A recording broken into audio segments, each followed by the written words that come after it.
Yeah.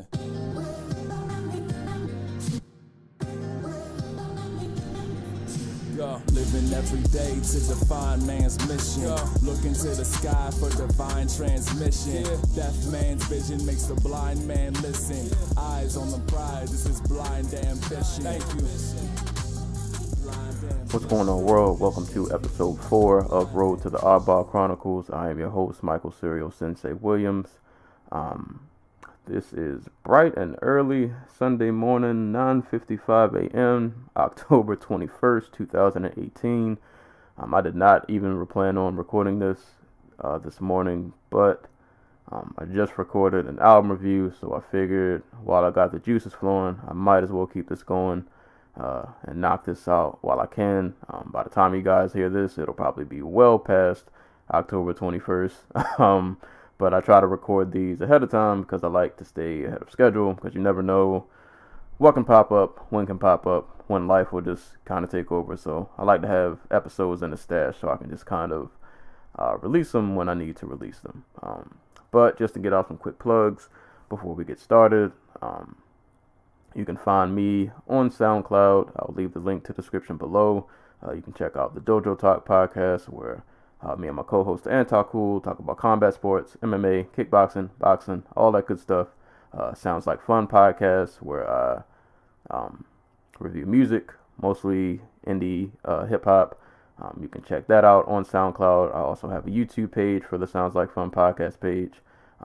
You can check me out on WordPress at, I think it's The Serial Sensei. On WordPress, I'm on Twitch at Serial Sensei. If you just type in Serial Sensei, you will find me in your Googles. Hopefully, I should be up there somewhere. But yeah. So give me a look on all of those platforms and such. This episode should not actually be that long. It's pretty straightforward. Not really a ton to dissect or go into, but it is very important to talk about, so I figured I would cover it. Also, in regards to these Road to the Oddball Chronicle episodes, I wrote a list of what I wanted to cover in these episodes leading up to the book release, and I'm realizing that I'm just kind of a scatterbrained person, and I don't always do things in the order that I plan on. So these are kind of out of order, so I don't know how this series is going to go from here on out. I'm going to have to figure some stuff out, but, you know, I'll cross that bridge when I get there. But, hintity hint, the Oddball Chronicles pre-orders are available now. I will leave a link to the description below. If you don't know what the Oddball Chronicles is about, go to my SoundCloud page. I made a playlist of these Road to the Oddball Chronicles episodes. The episode that discusses the book is episode 2, so you can hear about characters, the plot, the inspiration for the story, all of that good stuff is in that episode. So make sure to give that a look. The actual book will be out on November the 12th, which is not too far away. I think we're about 4 weeks out. I'm bad with math, but especially by the time you guys hear this, we should definitely be probably maybe about 2 weeks out at the most, possibly. But November 12th, 2018, available on Amazon. You do not need a Kindle to read it. You can download the Cloud Reader app for Amazon, which you can run off of your phone. It also runs off of any web browser, so you can download that and read my book. Also, if you don't know how that works, just hit me up. I'll walk you through it, let you know how it works. It's very, very simple, not anything crazy complicated. If you know me, I'm not tech savvy at all, but if I can figure it out, you can figure it out. So but let me know. Also, if you pre-ordered the book, hit me up, send me your email address, and I will send you the first chapter / episode, because I list these as episodes, not chapters, of the Oddball Chronicles. I'll email it to you as a PDF file, and you can just kind of get a taste for kind of what the book and what the series, as it continues, as I write more of these, will kind of be about. So, just hit me up for all inquiries. I'll answer all your questions. One man customer service band over here doing all this by myself, but I'm making it work. But today's episode, like I said, this should be a short one. I don't have a ton really to say on this topic, but it is very, Very, very, very, very. I cannot stress enough how important this is.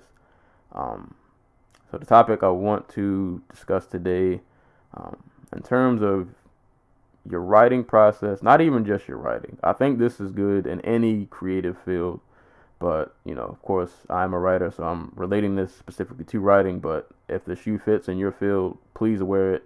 Please do it. Feedback, feedback, feedback. Get feedback on your work. I promise you, it is one of the best things you'll ever do. So I'll actually start this episode off with a little story of how feedback hurt my heart, but inevitably in the end, it was one of the best things I ever did. So aside from working on the Oddball Chronicles, which is my short story series, I've also I've got some other stories I've been working on, and I've been getting back into script writing a lot. So I kind of gotten somewhat used. I know a lot of writers were very sensitive about sharing our work. Something you put a lot of time and effort into, and you don't want to send it off to somebody just for them to shoot it out the sky and step on it, and all of that good stuff. You don't want to get your feelings hurt, but it is an important process. So no, I'd kind of gotten somewhat used to sending like just short stories, parts of this short story off to other people, getting them to read it, kind of getting feedback. But I'd never done that for any of my scripts. And for anybody who writes, script writing and writing for like a novel or a short story series, they're very different. Similar in some ways, but very different in some ways also. So I'd had a script that I wrote the script actually like in college. It started off as a 30-page script, and then I made it into a full length. I like rewrote it maybe only about 2-3 times, to be honest. I didn't edit it heavily enough, which I learned the hard way after I after I sent it off, but I'll get to that part in a bit. But I wrote it over a few times, and it's just kind of been sitting on my laptop. And I was like, you know what, man, I really need to like do something with this. So I opened up my Final Draft software, dusted the script back off. I think I read through it. I read through it one more time. I made a few more like little minor edits, just little like spelling mistakes and things that I caught. And I was like, I really want to just get feedback on this. Like I think I've only like one other person see this before. But so I found a online company. I wish I had the name. And I almost feel like I owe them an apology because I never responded to the email they sent me. It is not because I was butthurt. Well, that might have been part of it. But like after they sent me the email, I just went back to the lab like a madman and started working to make, to improve my script writing craft. But so I dust off this the script. It was my idea of the script would be like one of my dreams is I would love to write like an animated movie, like something like an Inside Out or like an Ice Age or like a Toy Story. So I wrote something in that vein. So it's kind of like, kind of like a comedy, child-friendly kind of movie. And I had dusted the script off. I found this online company that offers a lot of script services. So they had a service for, I want to say it was like $120. It was they edit and feedback. I can't remember like the exact name of the service, but it was what I was looking for at the time. I didn't want a full-fledged edit. I just wanted like a lot of general feedback, but very specific feedback. Like how is it in terms of plot? Does the story make sense? All of the can this be followed? Will this translate to the big screen? So on and so forth. So I found somebody actually on Twitter. Who I follow. I used her company. You know what? I'm doing this in real time. I want to find the person so I can actually give them credit. And she doesn't know I'm doing this. But her Twitter name is @Starlet Hill. That's StarletTT Hill. She is someone I follow on Twitter who is also a screenwriter. So there was a company that she worked on, which I don't see on her Twitter page right now. If I had more time, I don't want to do this in real time, but anywho, she was the person who I went to who had recommended the service to me. So I went through the website, found the service, sent them the script. I emailed back and forth with the person just a few times, and then they was like, give me about a week. Bridge 17, that's the name of the site. Bridge17.com. This is a scriptwriter studio, I want to say based out of like Atlanta, Georgia. So this was the website that I actually used. So I used one of their editing services and waited about a week. They read it. And during this week, I'm like, you know what? I really like that script. I'm feeling really good about what I wrote. Like, in my mind, it was funny. It was something I think, be a good family movie that a lot of people would enjoy. I'm feeling really good about what I wrote. Now, keep in mind, this is supposed to be like a family comedy, kind of animated movie. So I think maybe about a week goes by. They email me back with my feedback. There was not one mention of a laugh in this entire email where they gave me my feedback. Whoever read it, I can't remember the person's name because it wasn't Starlet. It was someone else. But yeah, they were not laughing when they read the script. When I tell you they tore my script to shreds in terms of like the story was hard to follow. It took too long for me to get to the conflict. I did a few little things right, but like overall, like it was just kind of a mess, and there were a lot of details I had left out, and I didn't do a good job like building up the characters. Things just kind of jumped from one place to another without much of an explanation. It was just all like they really stomped. And like I said, this is supposed to be a comedy script. They didn't mention not one bit of anything I wrote being funny. So I get this email back, and like I said, man, I'm reading like but I have to give them credit because it was very in depth. Like they definitely, they gave me. It was one of those things where I couldn't just be like, oh, y'all just hating, because they gave me line for line examples. Like when they would make a critique, they would give me like a page number or reference something I wrote to be like, this doesn't make sense, this doesn't flow well, so on and so forth. So I get this feedback back, and I'm like, man, I'm about to just toss this script and burn it somewhere. But yeah, man, they wrecked my script. So needless to say, that script has not been worked on since I got that feedback. But the good thing was when they sent me the email back, and I read it over a couple times. And this is where feedback is important, because other people will always catch mistakes and things that you won't. They'll always realize plot holes. And I'm not even, like I said, not even feedback just in terms of grammar. I'm not throw grammar out the window right now. I mean, obviously that's important, but I'm talking about in terms of just like your story making sense, plot lines, character development. Other readers who aren't you, because you're so caught up in the writing that sometimes you just don't see it. Other people will pick up on these things, and they were able to provide and give me examples as to why X didn't work, this doesn't make sense. You did this one thing right, but you should have followed it up with this. Like, you had little pieces here and there that could have worked, but it needs to be fleshed out more.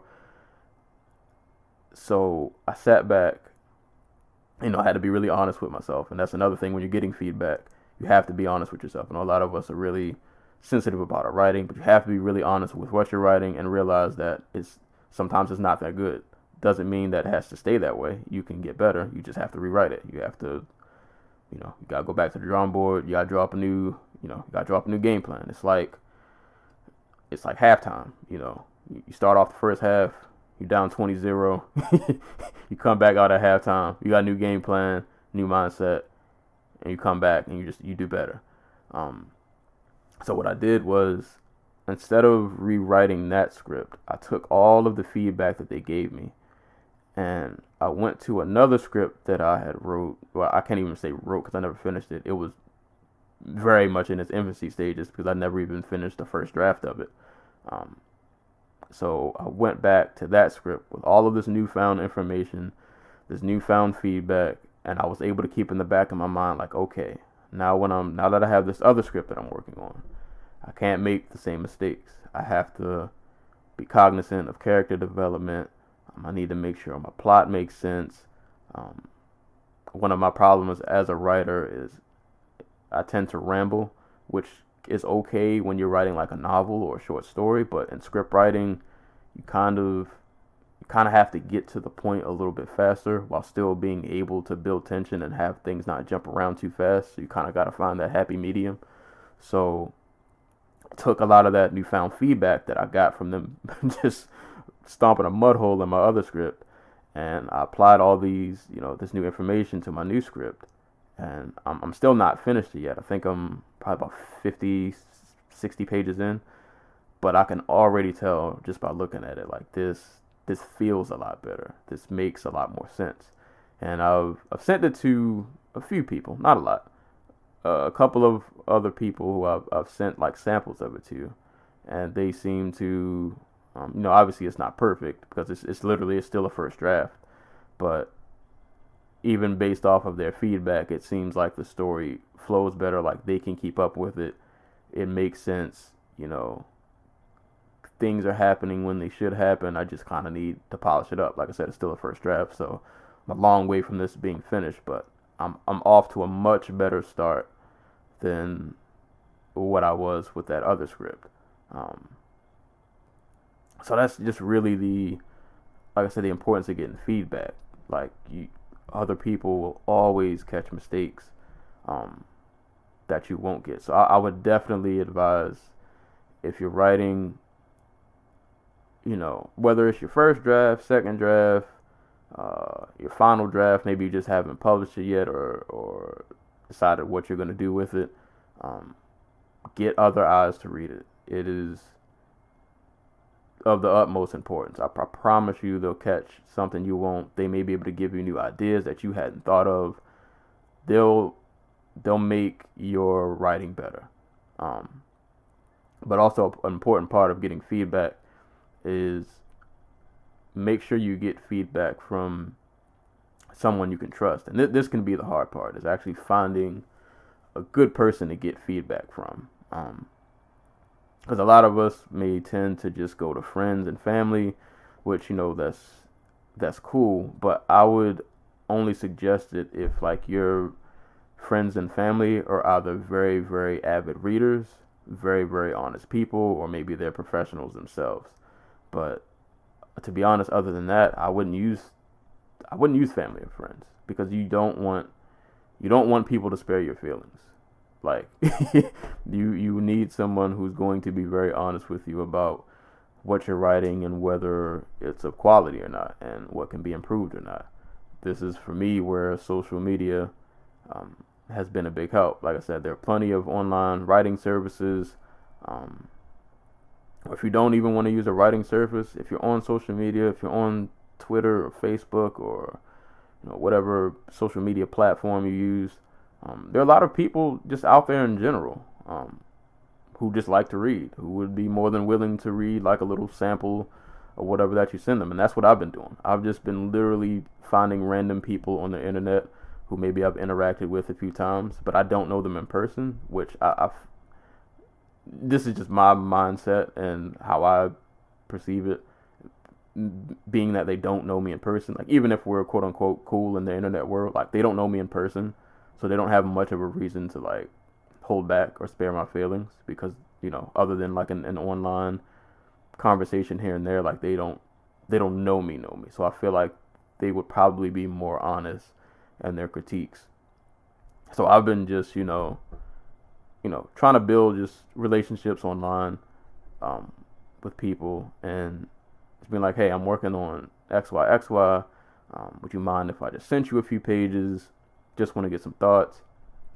And that's been really working out pretty well for me. but like I said, you definitely need to find a good person to give you feedback, someone who kind of understands like the direction you're trying to go in, someone who understands your work, understands your genre, because you can't just get any old body. Um, you and this person need to have some kind of understanding of, like I said, what it is that you're writing. So, like for example, if you were writing, um, I hate to even use these terms, but you'll know what I'm talking about. Let's say you're writing a quote unquote urban novel, and you're using like a lot of slang, a lot of whatever applies to your culture, your neighborhood, that slang in your area, your city, your town, whatever. It might not be the best idea to get that edited from somebody who has no idea what that culture is like. They may be able to catch certain things like I don't know, spelling mistakes, but like a lot of what you're writing, because it might be so ingrained in your culture, they're not gonna catch on a lot of those things because they just don't know. Like they're not from there. So you need to find somebody who's familiar with what it is that you're doing, if that makes sense. But nah, man, feedback is super, super important. So, finding an editor, like I said, not just for grammatical purposes, but an editor who understands your story and can help and give you steps to improve what your writing is, because that's what the end goal is for all of this. A lot of us are afraid to send out our writing because, like I said, you don't want to get your feelings hurt. You don't want to send it out to somebody and then they just stomp all over it. And now you're in your feelings because you think your writing's not good, but you just got to keep in mind that the whole reason that you're doing this, the whole purpose of getting feedback from an editor or just from somebody who wants to critique your work is to get better. Just think of it as it's like the relationship between a fighter and a coach. You may have a lot of raw talent. You might be the most athletic. You might have a lot of intangibles, but sometimes you need somebody to kind of reel you in and you need someone else to kind of help you hone really on those skills and really get you to utilize them in the best ways possible. And that, like I said, that often comes in form of another person. Sometimes you need another voice to come in and sit you down and tell you, like, listen, you're doing this right. I can see where you're going, but you need to work on this.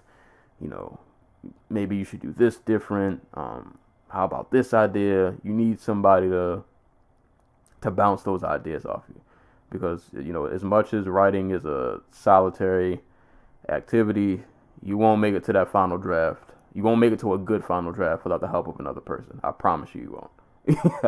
I promise you will not make it to a good final draft if you do not get other people to read your writing. So that's pretty much all I got. I don't want this to get too repetitive. Like I said, this wasn't going to be a crazy long episode, but just all in all, I'm encouraging people, no matter what you're working on, if you're writing, whatever your art medium is, but like I said, this is specifically for writing because this is what this series is about. But if you write, if you do music, if you do film, whatever it is, man, get some other eyes that are as unbiased as possible to look over your work. I promise you, it might hurt. They may tear your little project to shreds, but you'll be better because of it. And don't be that person don't be that person who asks for feedback and then someone gives you feedback and then you cry wolf and you kick and scream and take your ball and go home. Nobody likes that person. I mean, it's one thing if the person's giving you feedback and maybe like it seems like they don't know what they're talking about. But like, if you can be objective, if you know this is a person you can trust and they're giving you feedback, don't be that person who just, like I said, kicks and screams and takes your ball and go home. Really hear the person out, listen to what they're trying to tell you, go back and read your writing after they gave you that critique and see if what they said does make sense. And, maybe you guys may disagree at some points. Not to say you'll 100% agree with all of their feedback. But if it's someone you can trust and they have a good eye, they'll be able to spot some things that you didn't pick up on. They should be able to give you some kind of fresh idea. Even if you guys don't see eye to eye 100% with everything, there'll be at least one or two major things that you look back at and you're like, oh, I didn't really realize that. I didn't realize I was making this mistake. Let me go back and work on that. And then, when you go back and work on that, you can send it back to them and, see if it makes sense, So you build these good relationships with people. And the more you reach back to people for feedback, they'll become more familiar with your work. They'll get used to what it is that you're doing. So that process will kind of become easier. But, finding an editor and getting feedback is probably one of the hardest and most uncomfortable parts of the writing process, but it is the most important. You have to find somebody to give you feedback. Like I said, you're trying to make it to that good final draft. You will not make it there by yourself. Get some other eyes. Get someone else to look at what you're writing. Let them give you pointers. Take your pointers back to the lab. Study your work. And go back and improve. And just keep improving and keep improving until you finally hit that final draft where, everything is lined up. The stars have aligned in the way they should. And everything flows as perfectly as it possibly can. Because like I said, that's just the end goal. The end goal for getting feedback, for getting someone to edit your work, is just to get better. That's all you're trying to do. So don't take it personal. But that's all I got for this episode. This has been episode 4 of Road to the Oddball Chronicles. I'm your host, Michael Serial Sensei Williams. Links to the description for Oddball Chronicles pre-orders will be down below. Check me out on SoundCloud. All of those links, all that good stuff, will be in the description below. So, like I said, just type in Serial Sensei in your Google search bar. I'll pop up somewhere, whether it be a podcast or my WordPress or my Twitch. So, somewhere I'll be there. But, yeah, man, this has been another episode of Road to the Oddball Chronicles. Thank you guys for listening. Thank you guys for supporting, reposting, everybody who's pre-ordered my book. Appreciate it. Until next time, I will catch you guys later.